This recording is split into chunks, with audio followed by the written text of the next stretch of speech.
আপনার পেছনে যদি শত্রু থাকে, আমি আপনাকে বলব ভিডিওটি দেখার চেষ্টা করবেন। কোরআনুল কারিমের ভেতরে এমন একটি সূরা রয়েছে, আপনার শত্রুকে আপনি দমন করতে পারবেন। যত বড়ই শত্রু হোক না কেন, যত শক্তিশালী শত্রু হোক না কেন, যদি আপনি আজকের আমলটি করতে পারেন, শত্রু নরম হয়ে যাবে। শত্রু সোজা হয়ে হাঁটতে পারবে না। শত্রুর ভেতরের শক্তি হারিয়ে ফেলবে।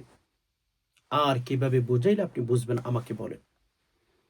সম্মানিত দ্বীনি ভাই বোন, যে সমস্ত ভাই বোনের পেছনে শত্রু রয়েছে, আপনি গরিব মানুষ, আপনাকে শুধু আঘাত করতেছে, আঘাতের পর আঘাত করতেছে, আপনি নিরহ মানুষ, আপনার উপর জুলুম করতেছে, আপনি যদি সেই অবস্থায় থাকেন, তাহলে আমি আপনাকে বলবো ভিডিওটি দেখতে পারেন। যেহেতু কোরআন থেকে আমি আপনাকে আমলটি শিখিয়ে দেব, ইনশাল্লাহ ঠকবেন না, অনেক বেশি জিতবেন। কোরআনুল কারিমের মাধ্যমে ছোট্ট একটি সূরা আপনি তেলাওয়াত করবেন, শত্রুকে রব্বুল আলামিন দুর্বল করে ফেলবেন, শত্রুকে রব্বুল আলামিন নরম করে ফেলবেন। একটু সবর করে ভিডিওটি শুরু থেকে শেষ অবধি মনোযোগ সহকারে দেখতে থাকুন। আর হ্যাঁ, এখনো পর্যন্ত যে সমস্ত ভাই বোন লাইক করেন নাই, অবশ্যই একটি লাইক করে ফেলুন। চ্যানেলটি সাবস্ক্রাইব করে অল নোটিফিকেশন অন করে ফেলুন। আমি যখনই ভিডিও আপলোড করব, আপনি যেন সবার আগে নোটিফিকেশন পেয়ে যান। সম্মানিত দ্বীনি ভাই বোন, আমি আপনাদেরকে প্রথমত বলবো, পৃথিবীতে জন্মগ্রহণ করেছেন, আপনার পেছনে আমার পেছনে শত্রু থাকবে, এটা নিয়ে একটু টেনশন করার দরকার নাই।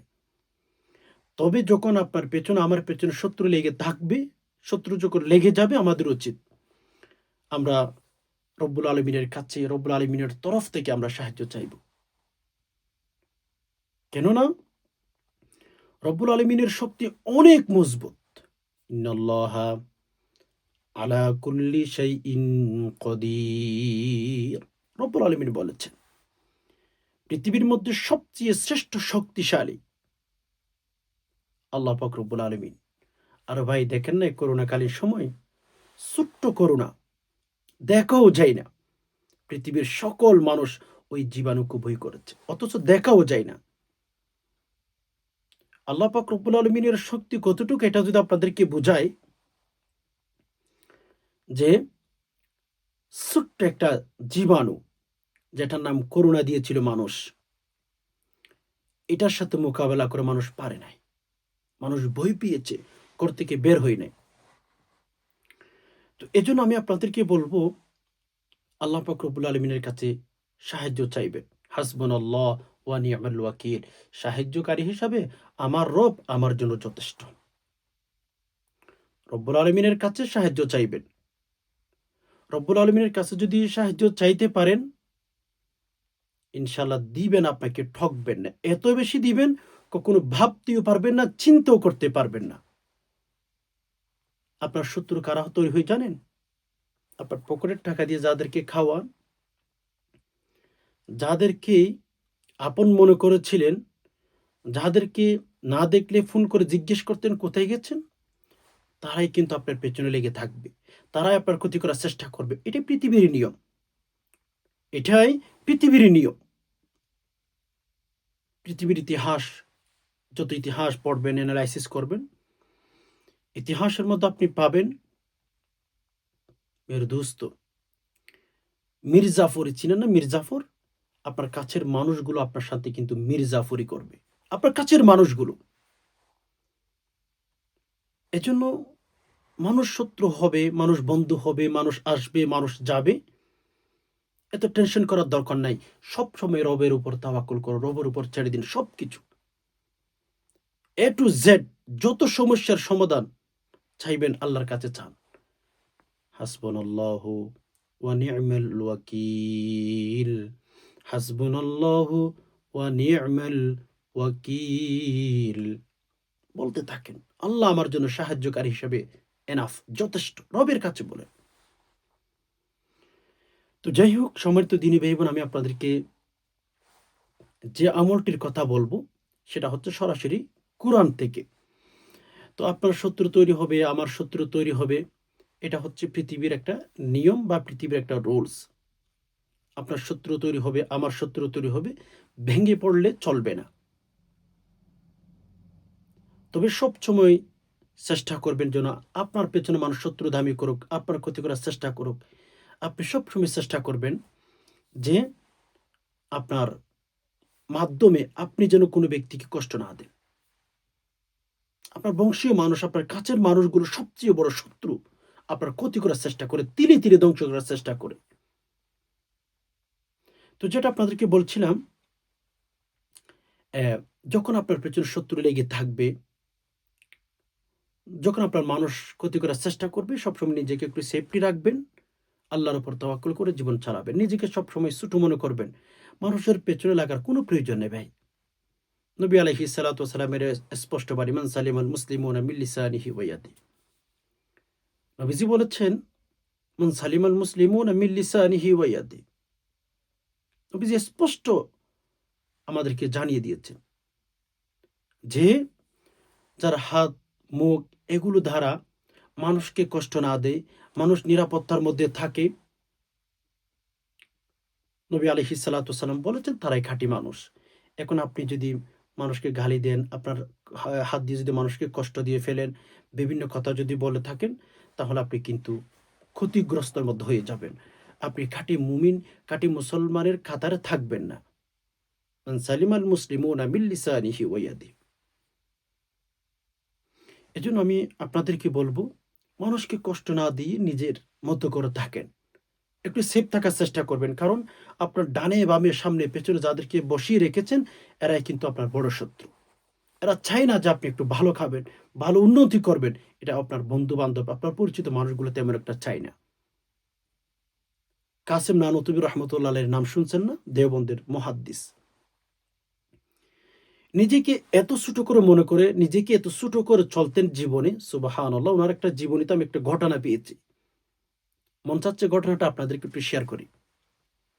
মানুষ আপনার ক্ষতি করুক, মানুষ আপনাকে কষ্ট দেওয়ার চেষ্টা করুক, এরপর আমি আপনাকে বলবো একটু নিজেকে সেফটি রেখে একটু নিজেকে ছোট মনে করে জীবনটা কাটান। সুখী থাকবেন, লাইফে ভালো থাকবেন। জীবনে ভালো কিছু হবে আপনার ইনশাআল্লাহ।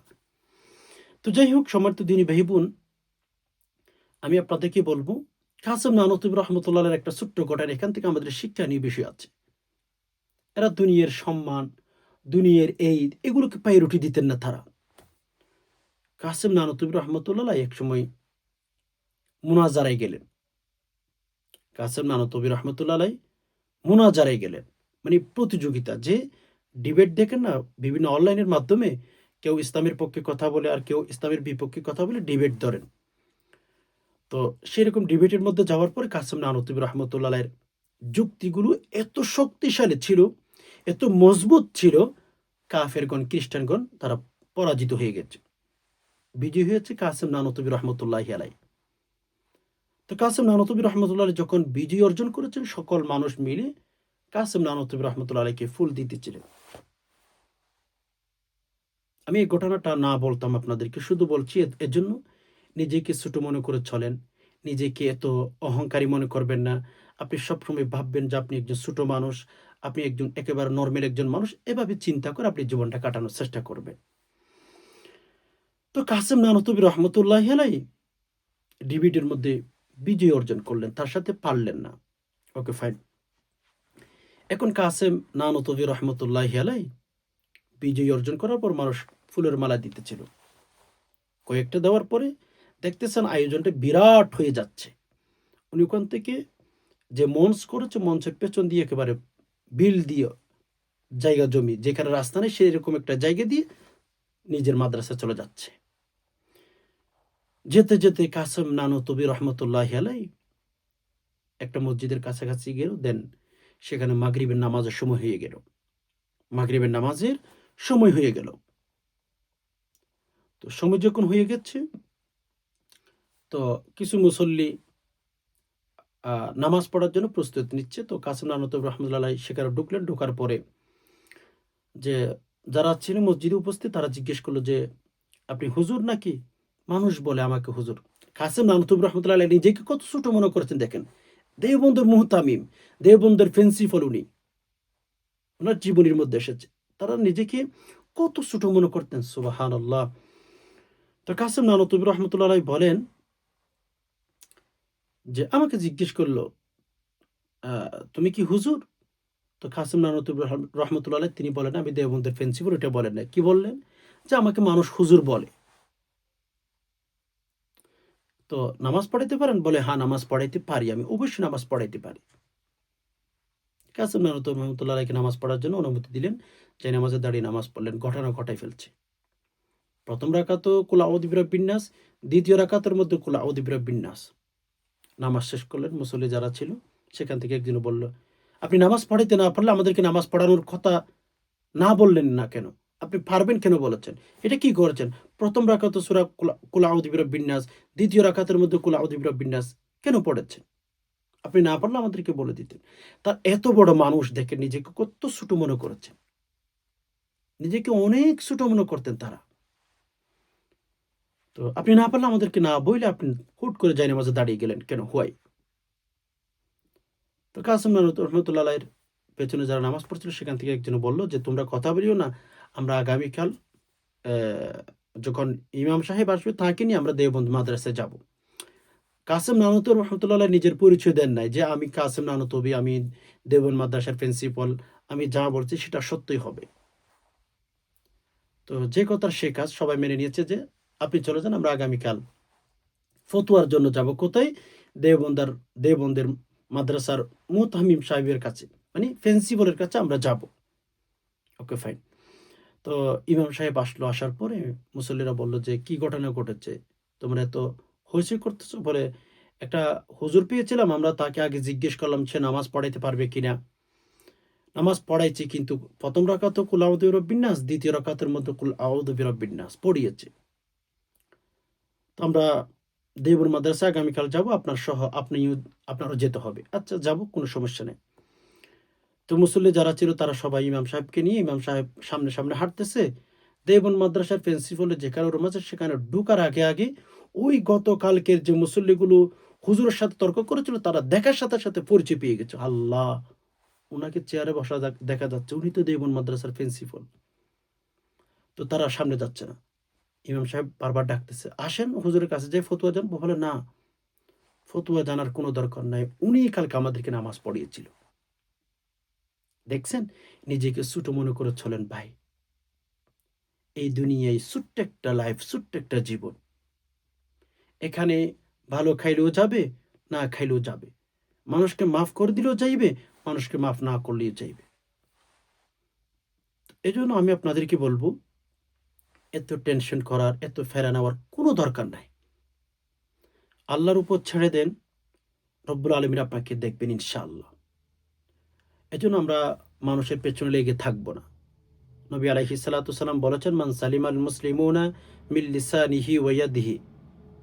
রাসূলুল্লাহ সাল্লাল্লাহু আলাইহি সাল্লাম স্পষ্ট বলেছেন, যদি খাঁটি মুমিন হতে চাও, তোমাদের হাত, তোমাদের মুখ, তোমাদের অঙ্গ-প্রত্যঙ্গ দিয়ে তোমরা যেন কাউকে কষ্ট না দাও। রাসূল স্পষ্ট বলে দিয়েছেন। ওকে, ফাইন। তো যাই হোক, এখন আমাদের পেছনে যখন শত্রু থাকবে, তখন আমরা কুরআনুল কারীম থেকে আমল করব। আর সেই কুরআনুল কারীমের আমলটি হচ্ছে সূরাতুল লাহাব। অনেক ভাই-বোন হয়তো পারেন, ভুল-বাড়া উচ্চারণ করেন। আমি আপনাদের সুবিধার জন্য ১ম নাম্বারে সূরাতুল লাহাবটা আমরা আগে শিখে ফেলি। ১ম নাম্বারে সূরাতুল লাহাবটা আমরা আগে শিখে ফেলি। বলে কেন? এখন সূরাতুল লাহাব যদি আমরা নাই শিখি, ভুল-বাড়া উচ্চারণ করবেন, কোনো ফলাফল আপনি পাবেন না। ফলে আপনার লাভের চেয়ে ক্ষতি বেশি হয়ে যাবে। এজন্য সূরাতুল লাহাব আপনারা স্ক্রিনে লক্ষ্য করুন। যারা পারেন আমার সাথে, সাথে মিলিয়ে দেখেন, ভুল-বাড়া উচ্চারণ করেন কিনা, নাকি সঠিক উচ্চারণ করেন, একটু আপনারা স্ক্রিনে লক্ষ্য করুন। সূরাতুল লাহাব হচ্ছে, বিসমিল্লাহির রহমানির রহিম। تبت يدا أبي لهب وتب ما أغنى عنه ماله وما كسب سيصلى نارا ذات لهب وامرأته حمالة الحطب في جيدها حبل من مسد। এভাবে সহি শুদ্ধ করে শিখে ফেলবেন। ভুল হওয়ার উচ্চারণ করবেন, কোনো বেনিফিট আপনি পাবেন না, লাভের চেয়ে ক্ষতি বেশি হয়ে যাবে। ওকে, তো যাই হোক সম্মানিত দিনী ভাই বোন, এখন আপনি সূরাতুল লাহাব সহি শুদ্ধ করে শিখে ফেলেছেন। ওকে, এখন কিভাবে আমল করবেন? যখন আপনার পেছনে শত্রু আছে, আপনার শত্রু আপনাকে ক্ষতি করার চেষ্টা করতেছে, কোনোভাবে পেরে উঠতেছেন না, প্রথম নাম্বার আপনি উজু করে আসবেন, যেভাবে নামাজের জন্য উজু করেন সেভাবে। রাতে ঘুমানোর আগে আমলটি করবেন, হ্যাঁ? প্রতিদিন করবেন। কোন দিন করবেন কোনো দিন নাই, আপনি প্রতিদিন করেন, প্রতিদিন করে যান। আচ্ছা, উজু করে এসেছেন, ভালো পবিত্র একটা স্থানে আপনি বসবেন, পবিত্র একটা স্থানে আপনি বসবেন। বসার পরে ৩ বার ইস্তেগফার, ৩ বার দুরূদ শরীফ ভালো করে আল্লাহর কাছে নিয়ত করবেন যে, আল্লাহ আমার পেছনে শত্রু আছে, আল্লাহ আমি শত্রুর ক্ষতি থেকে আল্লাহ রক্ষা চাই, আল্লাহ হেফাজত চাই, আল্লাহ আপনি আমাকে বাঁচান। এই নিয়তে আপনি আমলটি করবেন, নিয়ত পরিপূর্ণ। আমাদের এক হুজুর আমাদেরকে বলতেন, তোমাদের বর্ষার উপর আরো বর্ষা করতে হবে। মানে রবের উপর আমরা বর্ষা কম করি, তিনি আমাদেরকে বোঝাইতেন। তো এরপর কেবলামুখী হয়ে বসে ৩ বার আস্তাগফিরুল্লাহ, আস্তাগফিরুল্লাহ, আস্তাগফিরুল্লাহ। এরপর ৩ বার দুরূদ শরীফ সাল্লাল্লাহু আলাইহি ওয়াসাল্লাম, সাল্লাল্লাহু আলাইহি ওয়াসাল্লাম, সাল্লাল্লাহু আলাইহি ওয়াসাল্লাম। ওকে। এরপরে সূরাতুল লাহাব ৩ বার। বিসমিল্লাহির রহমানির রহিম। তাব্বাত ইয়াদা আবি লাহাবিন ওয়া তাব, মা আগনা আনহু মালুহু ওয়া মা কাসাব, সায়াসলা নারান যাতা লাহাব, ওয়া ইমরাআতুহু হাম্মালাতাল হাতাব, ফি জিদিহা হাবলুম মিন মাসাদ। ৩ বার বিসমিল্লাহ সহ। ৩ বার বিসমিল্লাহ সহ পাঠ করার পরে আপনি শেষে আবার ৩ বার দুরূদ শরীফ পাঠ করবেন। ৩ বার দুরূদ শরীফ পাঠ করে যদি আপনার হাতে অথবা মোবাইলে তার শত্রুর যদি কোনো ছবি থাকে, হ্যাঁ? ছবির মধ্যে ফু দিবেন ৭ টি। আর সরাসরি যদি ছবি থাকে ছবিতে ফু দিবেন। আর যদি ছবিও না থাকে তাহলে আল্লাহর কাছে আমলটি করে দোয়া করবেন। ইয়া রব্বুল আলামিন, আমার পেছনে অমুক ব্যক্তি ক্ষতি করার চেষ্টা করতেছে। ইয়া আল্লাহ, আপনি তাকে দমন করুন। ইয়া আল্লাহ, আপনি তাকে শাস্তি দিন। ইয়া আল্লাহ, আমার ক্ষতি করার চেষ্টা করতেছে। আল্লাহ আমার পেছনে লেগে আছে। আল্লাহ তাকে আপনি শাস্তি দিন। আল্লাহ তাকে শিক্ষা দিন। এভাবে আপনি আমলটি করে আল্লাহর কাছে প্রতি রাতে ঘুমিয়ে যাবেন। ইনশাআল্লাহ আপনার পেছনে শত্রু যদি থাকে, সে নরম হয়ে যাবে। আপনার ক্ষতি করার যে নিয়ত করেছিল, সে শক্তি হারিয়ে ফেলবে। কমজোর হয়ে যাবে, জয়ীফ হয়ে যাবে। আপনার ক্ষতি কোনোভাবে সে করতে পারবে না ইনশাআল্লাহ। এভাবে আপনি ৭ দিন, ৫ দিন, ৩ দিন, আল্লাহ চাহে তো ১ দিনের ১ রাতের ভেতরে আল্লাহ আপনাকে ফলাফল দিতে পারে ইনশাআল্লাহ। আল্লাহ তাআলার শক্তি আছেন। আশা করি বিষয়টি বুঝতে পেরেছেন। রব্বুল আলমিনের কাছে দোয়া করি, আল্লাহ যে সমস্ত ভাই বোন কথাগুলো শুনছেন, ইসলামের কথাগুলো, ধর্মের কথাগুলো, ইয়া রব্বুল আলমিন সবাইকে সকল প্রকার ক্ষতি থেকে হেফাজত করুন, বিশেষ করে শত্রুর আল্লাহ ক্ষতি থেকে হেফাজত করুন, আমিন। আজকে পর্যন্ত দেখা হবে অন্য কোনো ইসলামিক ভিডিওতে। ততক্ষণ পর্যন্ত আল্লাহ সুবহানাহু ওয়া তাআলা আমাদের সবাইকে ভালো রাখুক, সুস্থ রাখুক, আমিন। আসসালামু আলাইকুম ওয়া রাহমাতুল্লাহি ওয়া বারাকাতুহু।